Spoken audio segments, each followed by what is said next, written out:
Doncs si a l'inici em toca a mi, que em sembla que sí, parlar en nom del Memorial Democràtic, donar-vos la benvinguda i també desitjar a tothom un bon any, bon curs i bon club de lectura.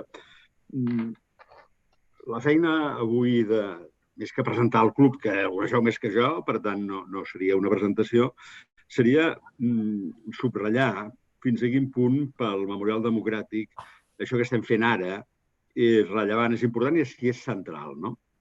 El Memorial Democràtic, com sabeu, té un objectiu que li encarrega a la societat catalana, preservar i divulgar la memòria d'uns anys concrets.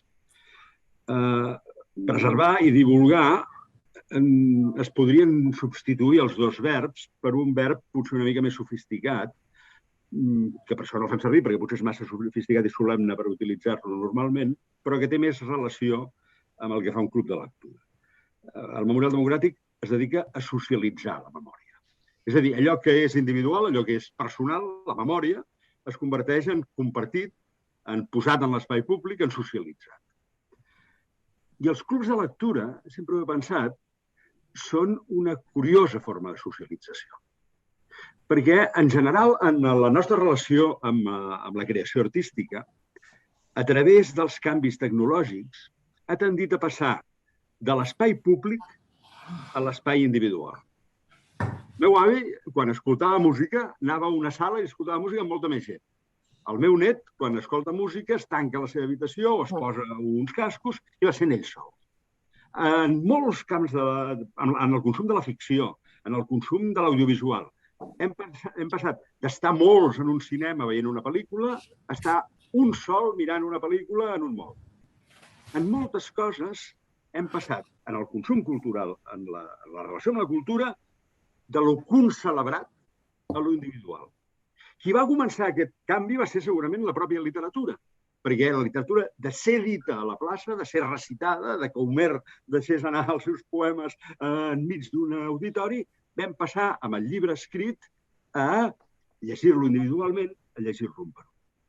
Però de la mateixa manera que el món del llibre va fer passar una cosa que era col·lectiva a una individual, ara potser el món del llibre ens està donant les claus per passar de lo individual a lo col·lectiu. Què és el club de lectura? L'experiència individual de lectura cadascú socialitzada, compartida. La lectura, que és individual, convertida en una concelebració, en una celebració compartida. Per tant, un club de lectura s'assembla al Memorial Democràtic. Socialitza allò que és individual.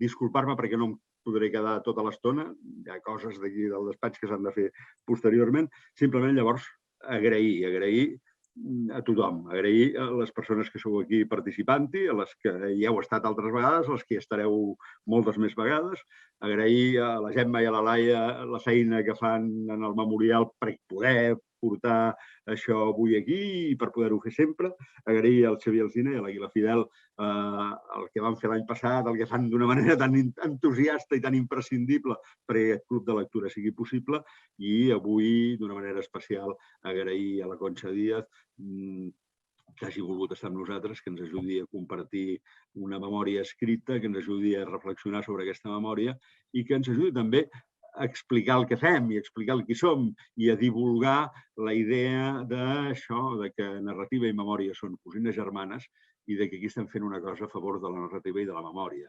perquè divulgar és essencial.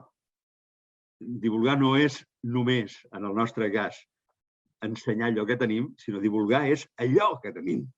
Divulgar no és, diguem-ne, amplificar la nostra feina, divulgar és fer la nostra feina.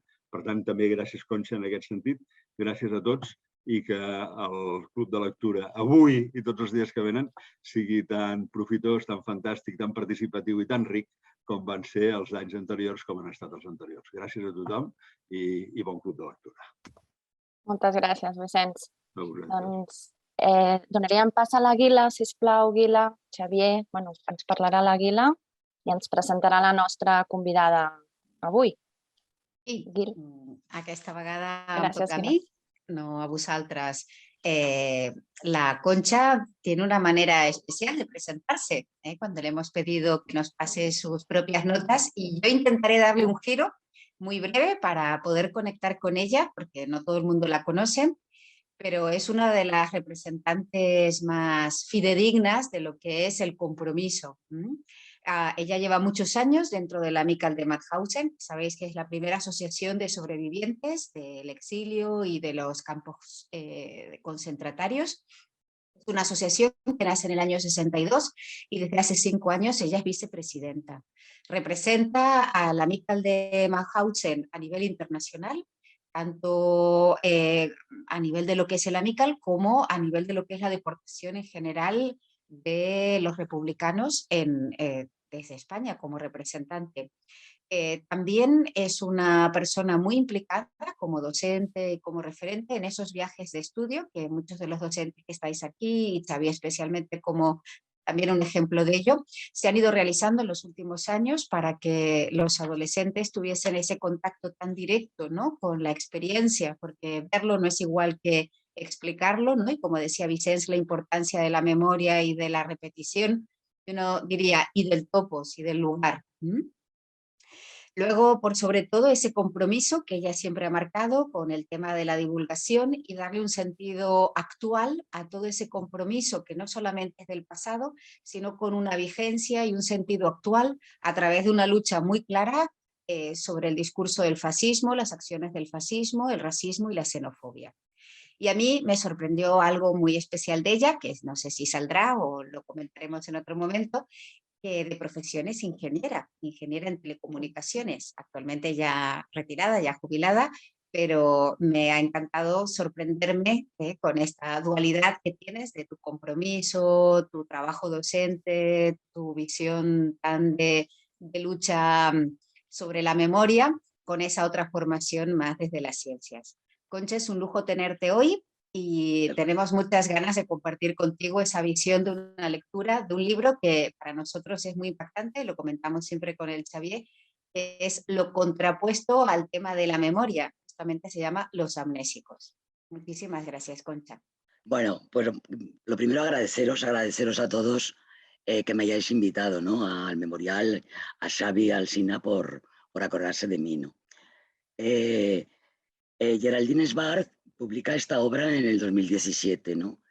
Y ha recibido numerosos premios, pero principalmente el Premio al Libro Europeo de 2018. El libro es una mezcla de género biográfico, investigación histórica y ensayo político.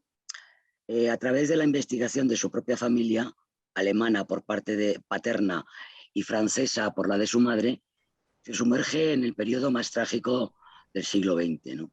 El del auge de los fascismos, la Segunda Guerra Mundial, la posguerra y la evolución hasta la actualidad con la retórica de los populismos de derechas, ¿no? Escribe sobre su familia, pero sabe que la memoria es subjetiva y puede distorsionar el pasado, ya que las emociones se filtran con el recuerdo. Por eso yo creo que hilvana la trayectoria de los miembros de su familia, que son pequeñas historias personales, con la gran historia, con H mayúscula. Además, la memoria familiar, que cubre 3 generaciones y donde se han condensado suficientes secretos, tensiones y preguntas para buscar respuestas en la edad adulta, opera como un eje narrativo y fondo documental para realizar el examen de las diversas y cambiantes gestiones de la memoria europea respecto a su propio pasado, principalmente en Alemania y en Francia, y también en Austria e Italia desde 1945 hasta la actualidad. Yo creo que el título no engloba en toda su complejidad los mecanismos de persuasión, defensa y exculpación, más que de olvido, con lo que los europeos quisieron diluir y suavizar el áspero contorno de su pasado desde 1945. El modo en que las poblaciones, a nivel colectivo e individual, quieren eludir su responsabilidad moral en aquel insólito proceso de deshumanización y exterminio, y la relevancia del estudio de los procesos de memoria en el debate actual en nuestras democracias. La memoria de los crímenes nazis es inacabable, ¿no? En cada momento se plantean preguntas distintas. Cada generación, cada individuo relee esta historia a su modo o la olvida. Hoy, cuando desaparecen los últimos supervivientes y los últimos perpetradores de estos crímenes, cuando los partidos de derecha tienen una relación ambigua con el pasado fascista de Europa, cuando los movimientos de extrema derecha atraen no solo a los radicales o neonazis, sino a personas que se consideran en el centro político y avanzan en las democracias occidentales, cuando las poblaciones europeas están en camino de olvidar el sufrimiento de los pasados fascistas, lecciones de aquellos años recobran vigencia. El trabajo de memoria bien hecho, sobre todo el que examina las propias vergüenzas del pasado, construye democracias sanas y sólidas. Es más, yo diría que la sociedad que no se responsabiliza de su pasado es una sociedad enferma. Porque cuando se empiezan a olvidar las lecciones de la historia, se corre el peligro de repetir sus errores, ¿no? Su abuelo paterno, categorizado en el proceso de desnazificación como Mitläufer, seguidores, por pertenecer al Partido Nacional Socialista Obrero Alemán, se benefició del expolio judío, aprovechándose de las ventajosas oportunidades que le ofrecía la antisemita legalidad nazi. Su abuela paterna, menos pragmática, sentía una admiración ciega, una lealtad completamente irracional por Hitler y sus políticas de exaltación germánica y esparcimiento popular. Porque el fascismo y el nacionalismo, no lo olvidemos, hicieron soñar. El abuelo francés era gendarme en la Francia de Vichy y colaborador con el nazismo tras la invasión de Francia por el ejército alemán y por tanto también era un Mitläufer. Son personajes banales, no tuvieron grandes responsabilidades, no fueron ni criminales, ni víctimas, ni héroes. Pertenecían a la colectividad de millones de alemanes, seguidores, obedientes, beneficiarios y oportunistas, y representan la actitud de la mayoría de la población europea que había apoyado al régimen nacionalista hasta su derrumbamiento completo, aun cuando sus conductas criminales estaban a la vista. Son personajes universales. Los Mitläufer existen en toda dictadura o régimen criminal, no solo en el pasado, sino también hoy. Como Alemania es internacionalmente considerada como un ejemplo de país que ha confrontado su pasado en buena parte de manera exitosa, vamos a fijarnos en el proceso que la autora dice que siguieron, ¿no? Tras la derrota de Hitler, los aliados llevaron a cabo el programa de desnazificación para librar a la sociedad de los miembros de la ideología nazi, eliminando a quienes habían sido miembros del partido nazi o de las SS, de posiciones de poder o influencia, y disolviendo o dejando impotentes a las organizaciones asociadas. Alrededor de 45 millones de alemanes habían pertenecido a las organizaciones del Estado nazi. En la zona americana, el ejército de los Estados Unidos persiguió la desnazificación de manera celosa y burocrática, especialmente durante los primeros meses de la ocupación. Se había acordado entre los aliados que la desnazificación comenzaría requiriendo que los alemanes mayores de 18 años completaran un cuestionario sobre sus actividades y afiliaciones durante el Tercer Reich. Se establecieron 5 categorías: infractores mayores, infractores menores, seguidores y exonerados, ¿no? Los Mitläufer era el segundo grupo más bajo en el procedimiento de desnazificación y era la categoría más controvertida, ya que no se relacionaba con ninguna actividad criminal y se usaba a menudo como una manera fácil de excusar legalmente a la mayoría de los alemanes de los crímenes nazis. Los Mitläufer salieron prácticamente indemnes, con 2 salvedades. Tuvieron que devolver los negocios robados a los judíos y se les complicó el acceso al funcionariado. Eran más de 10 millones de alemanes. El abuelo alemán Karl fue uno de los muchos alemanes que compraron bienes que pertenecían a la población judía durante los años previos a la guerra. En enero del 48, confrontado con el heredero de la propiedad, sus propietarios, los Londman, habían sido asesinados en Auschwitz, que le reclamaba una indemnización acogiéndose a la ley solo vigente en la zona norteamericana, establecía reparaciones para los judíos expoliados no comprende el proceso. La correspondencia con el abogado y con el mismo heredero es un ejemplo de la psicología del alemán medio, que sigue pensando que es una víctima, que hay una conspiración judía, niega sus responsabilidades y carece por completo de cualquier signo de arrepentimiento. Schwarz encuentra en la categoría de Millazer algunas claves explicativas del trabajo de memoria que elabora la sociedad alemana, que hasta la década de los 60 hizo privilegiar su padecimiento sobre cualquier ejercicio y reflexión pública de lo acontecido.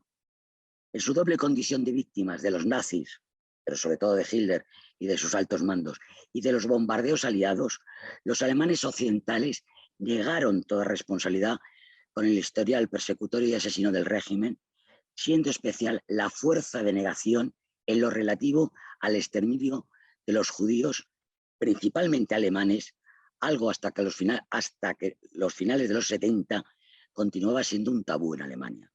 La memoria del genocidio quedaba subsumida en la que del conjunto de las víctimas del nazismo y de la guerra, con una estrategia para aliviar el temor de la sociedad a encarar la realidad de la eliminación premeditada de sus propios judíos.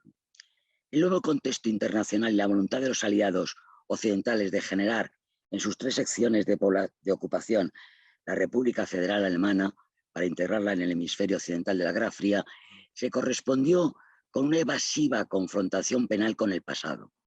Entre las primeras medidas de Adenauer en 1949 se aprobó una amnistía de la que se beneficiaron miles de nazis, algunos de los cuales habían estado implicados en los crímenes.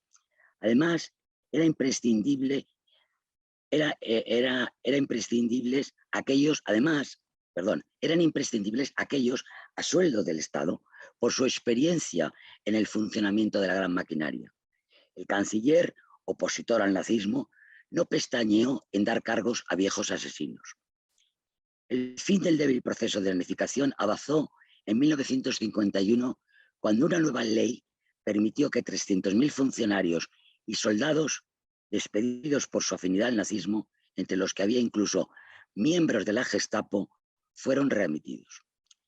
Más allá de sus convicciones personales, Adenauer respondía a las necesidades político-morales de millones de alemanes. El punto de ruptura es cuando el fiscal Furtwängler inició su lucha contra la impunidad, cuando entendió el único punto de partida válido para la República Federal Alemana exigía erradicar las raíces del nacionalismo que pasaba obligatoriamente por una confrontación honesta con el pasado. Lo primero que consiguió en 1952 fue establecer jurídicamente que el Tercer Reich había sido un Estado de no derecho, legitimando así los levantamientos y atentados contra el régimen y el Führer. En 1956 fue nombrado fiscal general del Estado Federal de Hesse. En 1958, en Ulm, inició un proceso contra 10 miembros de un Eserkommando acusados de haber asesinado a más de 5.000 judíos en Lituania. La sentencia fue de 3 a 15 años de prisión y no se les pudo condenar a cadena perpetua porque los jueces se negaron a atribuirles una voluntad individual de matar. Pero era el primer juicio de un tribunal alemán contra los nazis y conmocionó a la opinión pública, que descubrió que había habido masacres. Ante la indignación popular, los ministerios de justicia de los Länder crearon el Servicio Central de Investigación sobre los Crímenes Nacionalsocialistas en Luxemburgo, un centro independiente con el objetivo de investigar los crímenes cometidos fuera de Alemania, en especial en la Europa del Este. De Bauer partió la operación que llevó en 1960 a Adolf Eichmann al banquillo, consiguiendo de este modo que las víctimas fueran escuchadas públicamente. Se empieza a hablar en Occidente de la destrucción de los judíos de Europa, y es entonces cuando empieza a difundirse el término de holocausto, aunque este no alcanzará a las capas de población hasta la emisión en el 78 de la serie televisiva norteamericana Holocausto.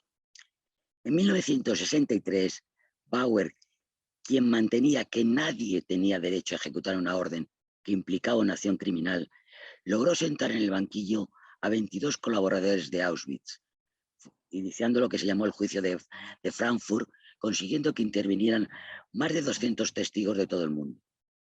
Para el fiscal, lo que realmente importaba, más allá de los casos concretos, era mostrar la magnitud de la culpabilidad alemana. Pero la negación del crimen estaba aún totalmente extendida y aunque en su contra jugaba la abundante documentación generada por el nazismo, el desenlace del proceso fue decepcionante. Se habían limitado a cumplir órdenes y según las leyes alemanas era una circunstancia atenuante. Bauer no se rindió. Nadie tiene derecho a ejecutar una orden que implica una acción criminal, decía. Su tenacidad dio frutos. La sociedad alemana hubo de acostumbrarse a que se hicieran públicas las atrocidades nazis. El término Auschwitz irrumpió en los salones del milagro económico alemán. En total, 20.000 personas asistieron a las audiencias y 80.000 vieron la exposición sobre el campo inaugurada en Frankfurt que dio la vuelta al país. Bauer fue encontrado muerto en la bañera el 1 de julio de 1968 en su casa de Frankfurt, pero puso en marcha el alzamiento de una nueva generación que, iluminada por hombres como él, exigía una depuración radical de la sociedad alemana. En 1965, Peter Weiss publica una obra de teatro llamada La Indagación. Desde 1958, Adorno toma las riendas del Instituto de Investigación Social de la Escuela de Frankfurt y se convierte en una referencia en la universidad y en los medios, con una reflexión profunda sobre la sociedad, capitalismo y el fascismo. Intelectuales como Eisenberg o Habermas actúan de multiplicadores. En 1965, en una votación en el Bundestag sobre la prolongación del plazo de prescripción por asesinato, entonces fijado en 20 años, que afectaba a los crímenes nazis, la víspera del debate, Der Spiegel, el periódico, publicó una larga entrevista entre su fundador y el filósofo Jasper, con el título «Para el genocidio no hay prescripción». El filósofo desmontó uno a uno todos los argumentos de los que intentaban minimizar los crímenes nazis. Decía, existe una diferencia radical entre crímenes de guerra, también cometidos por otros estados, y crímenes contra la humanidad. Rechazaba el argumento de la obediencia a las órdenes en una situación de emergencia. Y Jasper acusaba a la República Federal de haberse preocupado solamente desde su creación por borrar de un plumazo el pasado. El 10 de marzo de 1965, voces de todos los partidos reclamaron el fin del silencio y de la impunidad y el Parlamento cumplió su función. La ley fue prolongada. En la Universidad de Heidelberg, durante los meses de enero y febrero de 1946, Jasper impartió un curso cuyo texto se publicó en un libro, El problema de la culpa, sobre la responsabilidad política de Alemania. Jasper murió en 1969. Ya en los años 60, a medida que el interrogante por la responsabilidad individual bajo el Tercer Reich se vuelve central para toda una generación de jóvenes que acusaban a la generación del milagro económico de haber enterrado los crímenes del pasado bajo una montaña de comodidad material, se empezó a ser consciente del papel de los Mindlaufer. La autora, Geranil, da un ejemplo de lo que eso supuso a nivel familiar.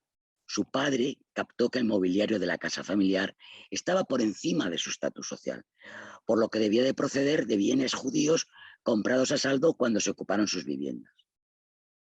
Ese ansia de saber también llegó a la universidad. Sabemos todos que en mayo del 68, decenas de estudiantes en Bonn protestan contra unas leyes que prevían reducir las libertades fundamentales en caso de emergencia. También en 1968, Beate Krasfeld abofetea al canciller democristiano Kissinger delante de las cámaras mientras gritaba «Nazi, nazi» durante un congreso del partido en Berlín Oeste. En 1970, Ulrike Meinhof y Andreas Baader fundan lo que es la fracción del Ejército Rojo, ¿no? En 1970, Willy Brandt visita Varsovia y realiza un gesto de gran importancia histórica, arrodillándose ante el monumento que recordaba el levantamiento del gueto y pide perdón por los crímenes cometidos por Alemania durante la Guerra Mundial. En 1979 se estrena en Europa la serie Holocausto, que llamó la atención y fue vista en Alemania por 20 millones de personas, la tercera parte de la población. Después de cada episodio había un debate de historiadores en el que al final la gente podía llamar. Holocausto se benefició desde luego de la serie del trabajo previo de historiadores, documentalistas y escritores. Poco después, el Bundestag decidió que los crímenes contra la humanidad no podían prescribir.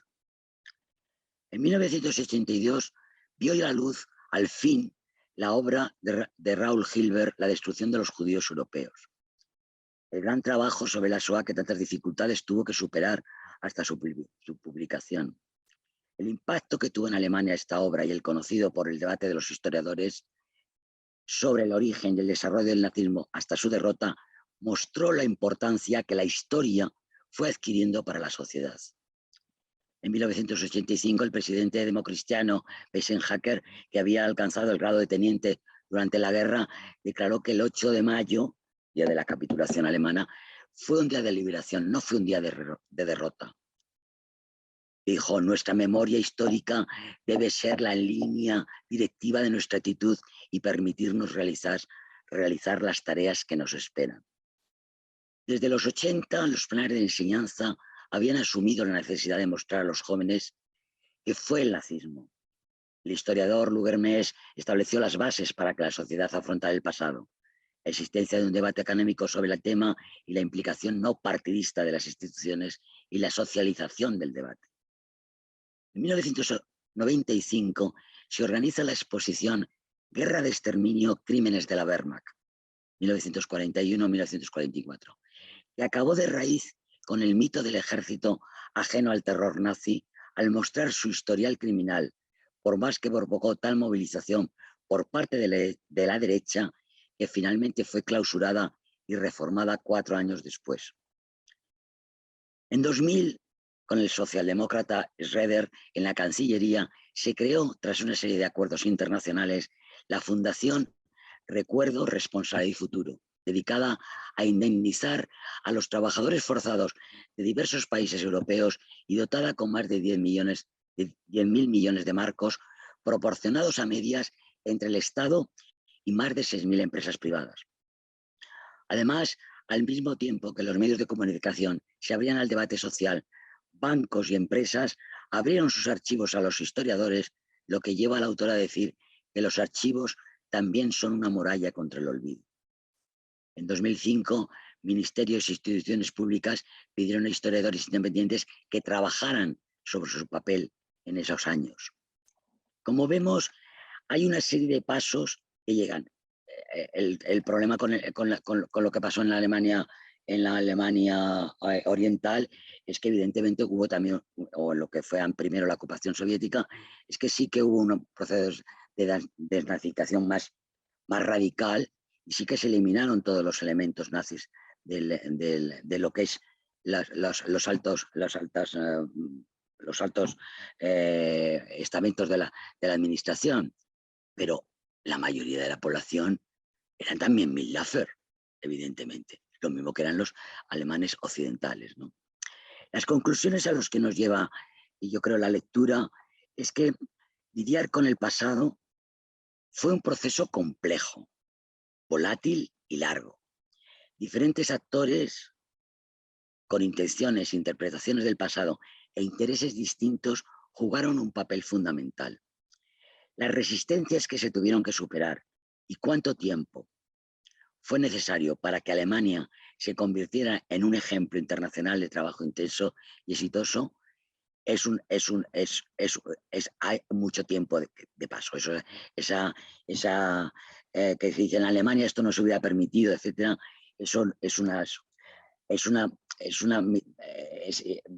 un poco idealizar lo que pasó realmente, ¿no?